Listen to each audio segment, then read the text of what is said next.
ನಮಸ್ತೆ ಫ್ರೆಂಡ್ಸ್, ರಾಜ್ ಜಾಬ್ಸ್ಗೆ ಸ್ವಾಗತ. ಫ್ರೆಂಡ್ಸ್, ಕಿರಿಯ ಸಹಾಯಕ ಹುದ್ದೆಗಳಿಗೆ ನೇಮಕಾತಿ ನಡೀತಾ ಇದೆ ನೋಡಿ. ಸಂಪೂರ್ಣವಾಗಿ ಕರ್ನಾಟಕ ರಾಜ್ಯ ಸರ್ಕಾರಿ ಉದ್ಯೋಗಗಳು ಹಾಗೆ ಕಾಯಂ ಉದ್ಯೋಗಗಳಾಗಿರ್ತವೆ. ಈ ಒಂದು ಹುದ್ದೆಗಳಿಗೆ ಕರ್ನಾಟಕ ರಾಜ್ಯ ಸರ್ಕಾರದ ಎಲ್ಲ ಒಂದು ಅಭ್ಯರ್ಥಿಗಳು ಅಂದರೆ ನೋಡಿ, ನೀವು ಯಾವುದೇ ಜಿಲ್ಲೆಯವರಾಗಿದ್ದರೂ ನೀವು ಅರ್ಜಿಗಳನ್ನು ಸಲ್ಲಿಸಬಹುದು. ಯಾವುದೇ ಡಿಸ್ಟಿಕ್ಕಿಂದ ಕೂಡ ನೀವು ಅರ್ಜಿಗಳನ್ನು ಸಲ್ಲಿಸಿ. ಹಾಗೆ ಫ್ರೆಂಡ್ಸ್, ಕಿರಿಯ ಸಹಾಯಕ ಹುದ್ದೆಗಳಿಗೆ ನೇಮಕಾತಿ ನಡೀತಾ ಇದೆ. ಸಂಪೂರ್ಣವಾಗಿ ಸರ್ಕಾರಿ ಉದ್ಯೋಗಗಳು ಹಾಗೆ ಕಾಯಂ ಉದ್ಯೋಗಗಳಾಗಿರ್ತವೆ. ಕರ್ನಾಟಕ ರಾಜ್ಯ ಸರ್ಕಾರಿ ಉದ್ಯೋಗಗಳು ನೋಡಿ. ಹಾಗೇನ ಫ್ರೆಂಡ್ಸ್, ಇಲ್ಲಿ ನೋಡಿ, ರೇಷ್ಮೆ ಬೆಳೆಗಾರರ ಹಾಗೂ ರೈತರ ಸೇವಾ ಸಹಕಾರ ಸಂಘ ನಿಯಮಿತದಿಂದ ಖಾಲಿ ಇರತಕ್ಕಂಥ ಕಿರಿಯ ಸಹಾಯಕ ಮತ್ತು ಮಾರಾಟ ಗುಮಾಸ್ತ ಹುದ್ದೆಗಳಿಗೆ ನೇಮಕಾತಿ ನಡೀತಾ ಇದೆ. ಇನ್ನು ಈ ಒಂದು ಹುದ್ದೆಗಳಿಗೆ ಸಂಬಂಧಪಟ್ಟಂತೆ ವಿದ್ಯಾರ್ಹತೆ, ವೇತನ ಶ್ರೇಣಿ ಹಾಗೂ ವಯೋಮಿತಿ, ಅರ್ಜಿ ಶುಲ್ಕ, ಇದರ ಬಗ್ಗೆ ಸಂಪೂರ್ಣ ಮಾಹಿತಿ ವಿಡಿಯೋದಲ್ಲಿರುತ್ತೆ. ವಿಡಿಯೋನ ಕೊನೆವರೆಗೆ ನೋಡಿ. ಫ್ರೆಂಡ್ಸ್, ಇಲ್ಲಿ ಕಾಣಿಸ್ತಾ ಇದೆ ನೋಡಿ, ರೇಷ್ಮೆ ಬೆಳೆಗಾರರ ಹಾಗೂ ರೈತರ ಸೇವಾ ಸಹಕಾರ ಸಂಘದಿಂದ ನೇಮಕಾತಿ ನಡೀತಾ ಇದೆ.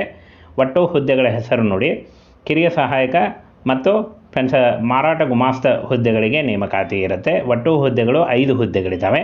ಹಾಗೆ ಅರ್ಜಿ ಸಲ್ಲಿಸುವುದು ಆನ್ಲೈನ್ ಮೂಲಕ ಅಂತ ಹೇಳಿದ್ದಾರೆ. ಆನ್ಲೈನ್, ಆಫ್ಲೈನ್ ಎರಡೂ ಕಡೆಯಿಂದ ನೀವು ಅರ್ಜಿಗಳನ್ನು ಸಲ್ಲಿಸಬಹುದು. ಆಫ್ಲೈನ್ ಯಾವ ರೀತಿಯಾಗಿ ಅರ್ಜಿಗಳನ್ನು ಸಲ್ಲಿಸಬೇಕು ಅದನ್ನು ಕೂಡ ತಿಳಿಸ್ಕೊಡ್ತೀನಿ. ಹಾಗೇನ ವಿದ್ಯಾರ್ಹತೆಯನ್ನು ನೋಡೋದಾದರೆ ಯಾವುದೇ ಪದವಿ ಕೇಳಿದ್ದಾರೆ ನೋಡಿ, ಯಾವುದೇ ಪದವಿಯಲ್ಲಿ ಉತ್ತೀರ್ಣರಾಗಿರಬೇಕು. ಹಾಗೆ PUCಯಲ್ಲಿ ಪಾಸಾದಂಥ ಅಭ್ಯರ್ಥಿಗಳು ಕೂಡ ಅರ್ಜಿಗಳನ್ನು ಸಲ್ಲಿಸಬಹುದು. ಇನ್ನು ಕನ್ನಡ ಭಾಷಾ ಪರೀಕ್ಷೆಯಲ್ಲಿ ಉತ್ತೀರ್ಣ ಹೊಂದಿರಬೇಕು ಅಂತ ಹೇಳಿದ್ದಾರೆ. ಹಾಗೂ ಕನ್ನಡ ಭಾಷಾ ಜ್ಞಾನ ಕಡ್ಡಾಯವಾಗಿ ಹೊಂದಿರಬೇಕಾಗತ್ತೆ. ಹಾಗೆ ಬೇಸಿಕ್ ಕಂಪ್ಯೂಟರ್ ಆಪರೇಷನ್ ಮತ್ತು ಅಪ್ಲಿಕೇಶನ್ ತರಬೇತಿಯ ಜ್ಞಾನವನ್ನು ಹೊಂದಿದರೆ ನೀವು ಅರ್ಜಿಗಳನ್ನು ಸಲ್ಲಿಸಬಹುದಾಗಿರುತ್ತೆ. ಇನ್ನು ಫ್ರೆಂಡ್ಸ್, ಇಲ್ಲಿ ನೋಡಿ, ವಯೋಮಿತಿಯನ್ನು ನೋಡೋದಾದರೆ 18 ವರ್ಷದಿಂದ 35 ವರ್ಷದ ಒಳಗಿನವರು ಅರ್ಜಿಗಳನ್ನು ಸಲ್ಲಿಸಬಹುದು. ಹಾಗೆ 2A 2B ಮತ್ತು 3A 3B ಅಭ್ಯರ್ಥಿಗಳಿಗೆ ಗರಿಷ್ಠ 38 ವರ್ಷ ಇರುತ್ತೆ. ಪರಿಶಿಷ್ಟ ಜಾತಿ ಮತ್ತು ಪರಿಶಿಷ್ಟ ಪಂಗಡ ಪ್ರವರ್ಗ 1 ಅಭ್ಯರ್ಥಿಗಳಿಗೆ 40 ವರ್ಷಗಳ ವಯೋಮಿತಿ ಸಡಿಲಿಕೆ ಕೂಡ ಇರುತ್ತೆ. ಇನ್ನು ವೇತನ ಶ್ರೇಣಿಯನ್ನು ನೋಡೋದಾದರೆ 21,000ದಿಂದ 42,000ವರೆಗೆ ಪರ್ ಮಂತ್ ಸ್ಯಾಲ್ರಿ ಆಗಿರುತ್ತೆ. ನೋಡಿ, 42,000ವರೆಗೆ ಪರ್ ಮಂತ್ ಸ್ಯಾಲ್ರಿ ಆಗಿರುತ್ತೆ. ಅದು ಜಾಸ್ತಿ ಕೂಡ ಆಗ್ತಾ ಹೋಗುತ್ತೆ. ಇನ್ನು ಅಭ್ಯರ್ಥಿಗಳು 1,000 ರೂಪಾಯಿ ಅರ್ಜಿ ಶುಲ್ಕ ಪಾವತಿಸಿ ಅರ್ಜಿ ನಮೂನೆಯನ್ನು ಪಡೆದುಕೊಳ್ಳಬೇಕು ಅಂತ ಹೇಳಿದ್ದಾರೆ. ಅರ್ಜಿ ನಮೂನೆ ನಿಮಗೆ ಅಡ್ರೆಸ್ಸಿಗೆ ಅಲ್ಲೇ ಸಿಗುತ್ತೆ. ಆ ಒಂದು ಅಡ್ರೆಸ್ಸು ಮತ್ತು ಅವರ ಆಫೀಸು ಎಲ್ಲಿರುತ್ತೆ ಅಂತ ಅದನ್ನು ಕೂಡ ತಿಳಿಸ್ಕೊಡ್ತೀನಿ ನೋಡಿ.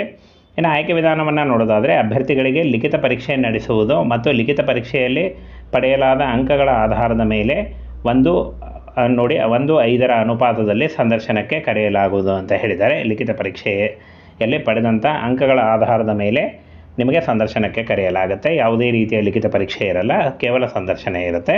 ಇನ್ನು ಅರ್ಜಿ ಸಲ್ಲಿಸುವ ವಿಳಾಸವನ್ನು ನೋಡೋದಾದರೆ ಇಲ್ಲಿ ನೋಡಿ, ಸದಸ್ಯ ಕಾರ್ಯದರ್ಶಿ ಸಿಬ್ಬಂದಿ ನೇಮಕಾತಿ ಸಮಿತಿ ಹಾಗೂ ಮುಖ್ಯ ಕಾರ್ಯನಿರ್ವಹಣಾ ಅಧಿಕಾರಿ, ರೇಷ್ಮೆ ಬೆಳೆಗಾರರ ಹಾಗೂ ರೈತರ ಸೇವಾ ಸಹಕಾರ ಸಂಘ ನಿಯಮಿತ, ಬಸ್ ನಿಲ್ದಾಣ ಪಕ್ಕ, ಸರ್ಜಾಪುರ, ಆನೇಕಲ್ ತಾಲೂಕು, ಬೆಂಗಳೂರು ಜಿಲ್ಲೆ. ಇಲ್ಲಿ ನೋಡಿ, 562125 ಈ ಒಂದು ಅಡ್ರೆಸ್ಗೆ ನೀವು ಹೋದರೆ ನಿಮಗೆ ಅಪ್ಲಿಕೇಶನ್ ಫಾರ್ಮ್ ಸಿಗುತ್ತೆ. ಅಲ್ಲಿ ಅಪ್ಲಿಕೇಶನ್ ಫಾರ್ಮನ್ನು ತೆಗೆದುಕೊಂಡು ನೀವು ಅಲ್ಲೇ ಫಿಲ್ ಮಾಡಿ ಕೊಡಬೇಕಾಗತ್ತೆ ನೋಡಿ. ಈ ರೀತಿಯಾಗಿ ಆಫ್ಲೈನ್ ಮುಖಾಂತರ ಅರ್ಜಿಗಳನ್ನ ಸಲ್ಲಿಸ